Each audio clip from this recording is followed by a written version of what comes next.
குட்டீஸ் எல்லாருக்குமே வந்து பார்த்தீங்கன்னா ஒரு சிறப்பான வணக்கங்கள்ப்பா. வீடியோக்குள்ள போறதுக்கு முன்னாடி 8th ஸ்டாண்டர்ட் ஓகேங்களா, 8ஆம் வகுப்பு மாணவர்களுக்கான அறிவியல் மிக முக்கியமான வினாக்களை தான் வந்து இந்த வீடியோவில் வந்து பார்க்க போகிறோம். பார்க்கறதுக்கு முன்னாடி ஃபர்ஸ்ட் ஆஃப் ஆல் டோட்டலாக வந்து 100 மார்க்ப்பா உங்களுக்கு. ஓகேங்களா, ரொம்ப ரொம்ப ஈஸியாக தான் வரும். தமிழ் மீடியம் ஸ்டூடெண்ட்ஸ்க்கான இம்பார்ட்டன்ட் கொஸ்டின் அப்படின்றதுனால வீடியோவை முழுமைக்குமே ஸ்கிப் பண்ணாமல் வந்து பார்க்கணும் அப்படின்னு வந்து சொல்லலாம். வாங்க இப்போ வீடியோக்குள்ளே போகலாம். ஃபஸ்ட்டு 12 மார்க் வந்து பார்த்தீங்கன்னா சரியான விடையை தேர்ந்தெடுத்து எழுதுக. ஓகேங்களா, ஆமாம், கிட்டத்தட்ட வந்து பார்த்தீங்கன்னா ஃபஸ்ட்டு 12 மார்க்கு சரியான விடையை தேர்ந்தெடுத்து எழுதுக அப்படின்னு வந்து சொல்லலாம்.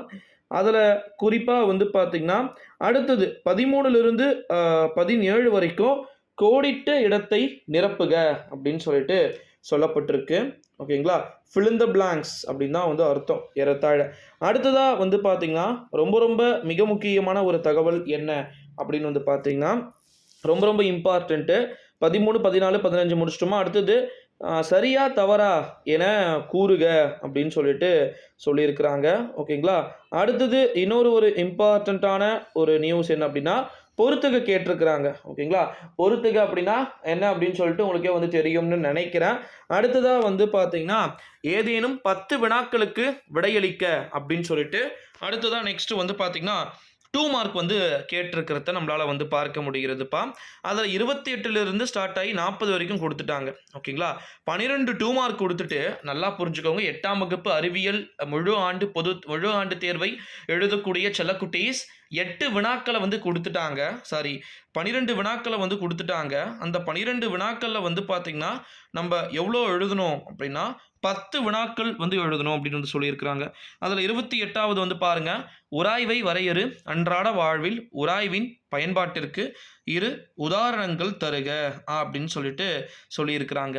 அடுத்ததாக வந்து குழி ஆடியின் பயன்கள் 2 கூறுக அப்படின்னு வந்து சொல்லியிருக்கிறாங்க. 30 வெப்பசலனம் பற்றி குறிப்பு வரைக அப்படின்னு வந்து சொல்லியிருக்கிறாங்க. ஷார்ட்டாகவே வந்து எழுதலாம் தமிழ் மீடியம் ஸ்டூடெண்ட்ஸ். ஓகேங்களா, அடுத்த கட்டமாக வந்து பார்த்திங்கன்னா வேறு என்ன கேட்டிருக்கிறாங்க, அது முடிச்சிட்ட உடனே புவியானது மிகப்பெரிய சட்ட காந்தகம் ஏன் காரணம் கூறுக. 31வது 2 மார்க்பா. ஓகேங்களா, அடுத்தது வந்து 32 ரசவாதம் அப்படின்னு வந்து கேட்டிருக்காங்க. ரசவாதம் வரையறு டெஃபனிஷன் வந்து பார்த்திங்கன்னா கேட்டிருக்கிறாங்க. அடுத்தது 33 ஆல்சோ பொறுத்துக. ஓகேங்களா, 34 கீழ்காணும் சேர்மங்களின் கீழ்காணும் சேர்மங்களின் பெயர்களை எழுதுக அப்படின்னு சொல்லிட்டு கொடுத்துருக்குறாங்க. அடுத்தது நடுநிலையாக்கல் வினை என்றால் என்ன அப்படின்னு சொல்லிட்டு கேட்டிருக்கிறாங்க. நீங்கள் பார்ப்பீங்க அப்படின்னு வந்து நினைக்கிறேன். அடுத்தது ரொம்ப ரொம்ப இம்பார்ட்டண்ட்டான ஒரு நியூஸ் என்ன அப்படின்னு வந்து பார்த்தீங்கன்னா, அதாவது அடுத்தது 36 தமிழ்நாட்டில் காற்றாலைகளை பயன்படுத்தி காற்றாற்றல் உற்பத்தி செய்யப்படும் இடங்கள் என்ன. கயத்தாறுன்னு எழுதுங்க. ஓகேங்களா, அது ஒன்றே வந்து போதும், கண்டிப்பாக உங்களுக்கு டெஃபினெட்லி ஃபுல் மார்க்ஸ் வந்து கொடுக்கும். அடுத்ததாக வந்து 37 தாலஸ் வரையறு அப்படின்னு சொல்லிட்டு கேட்டிருக்கிறாங்க. பேலஸ்ன்னு நினச்சிக்காதீங்கப்பா, தாலஸ் அப்படின்னு வந்து சொல்லியிருக்கிறாங்க. அடுத்தது இது முடிச்சிட்டிங்கன்னா காற்று நுண்ணுரைகளின் பணிகளை எழுதுக. 38வது வந்து கேட்கப்பட்டிருக்கிறதா, நன்றாக புரிந்து கொள்ளுங்கள். ஓகேங்களா, அடுத்தது 39வது பருவ மடைதலின் போது ஏற்படும் மாற்றங்களை ஏற்படுத்துக அப்படின்னு வந்து சொல்லியிருக்கிறாங்க. ஸோ இதுவுமே நீங்கள் ஒவ்வொன்றா வந்து எழுதக்கூடிய கொஷினாக வந்து எழுதலாம். அடுத்தது 40வது பயிர் சுழற்சி என்றால் என்ன.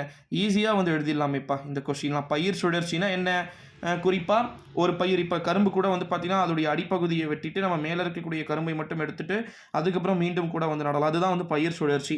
அடுத்தது ஏதேனும் 8 வினாக்களுக்கு விடையளிக்க அப்படின்னு சொல்லிட்டு 10 4 மார்க் கொஸ்டின்ஸ் வந்து கொடுத்துட்டு அதில் 8 4 மார்க் கொஸ்டின்ஸ் வந்து எழுத சொல்லியிருக்கிறத நம்மளால் வந்து பார்க்க முடிகிறது.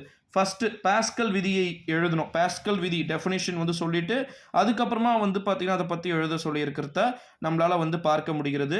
அது முடிச்சிட்டோடனே 42வது வந்து பாருங்கள், வெப்ப குடுவை வேலை செய்யும் விதத்தினை விளக்குக அப்படின்னு சொல்லியிருக்கிறாங்க. அடுத்தது காந்தத்தின் அன்றாட வாழ்வியலின் வாழ்வியல் பண்புகளை பட்டியலிடு அப்படின்னு சொல்கிறத நம்மளால் வந்து பார்க்க முடிகிறது.